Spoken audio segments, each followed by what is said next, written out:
আমাদের দেশে বাধা নেই। তৃণমূল, কংগ্রেস, সিপিএম থেকে অনেকে বিজেপিতে গিয়েছে, এতে অবাক হওয়ার কিছুই নেই। দলবদল প্রসঙ্গে ঘণ্টাখানেক সঙ্গে সুমন অনুষ্ঠানে এসে প্রতিক্রিয়া রাজনৈতিক বিশ্লেষক শুভময় মৈত্রর। আমার পরবর্তী বক্তা শুভময় মৈত্র কি আজ মানবেন যে আজকের ভারতীয় রাজনীতিতে ওই নৈতিকতার পাখিটা একেবারে জানলা দিয়ে উড়ে গেছে?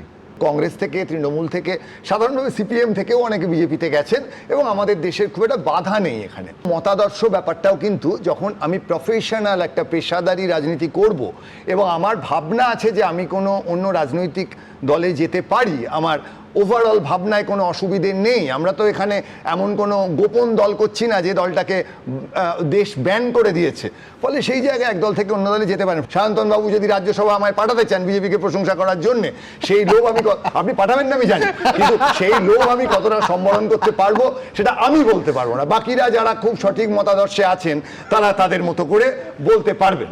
এবারে যারা তৃণমূল বিজেপিকে 2000 সালের পর থেকে একে অপরের বিরোধী হিসেবে ভোট দিয়েছেন পশ্চিমবঙ্গে, এই সংখ্যাটা কিন্তু কয়েক কোটি মানুষ। যিনি ভাবছেন আমি বিজেপির বিরুদ্ধে তৃণমূলকে ভোট দিচ্ছি, যিনি ভাবছেন আমি তৃণমূলের বিরুদ্ধে বিজেপিকে ভোট দিচ্ছি, তাদের জন্য কিন্তু এই মুহূর্তে কোনো দল নেই। এক্সেপশনের কথা যেটা শ্রমিকদা বলছেন, শ্রমিকদা তো খুব ভেবে কথা বলেন।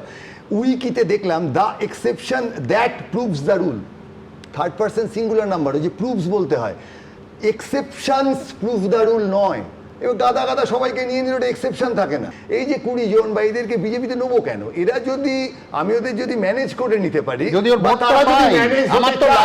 তারা তো এনসিপিআই তে আছেন, 20 জন এনসিপিআই তে থাকলেন, বিজেপির পক্ষে ভোট দিলেন, তাদের তো বিজেপিতে নেওয়ার দরকার নেই। আমার বক্তব্য অন্তত বিজেপির সৎ সমর্থকদের কথা ভেবে যারা তৃণমূল বিরোধিতা করেছেন ওদের অন্য দলে থাকতে দিন।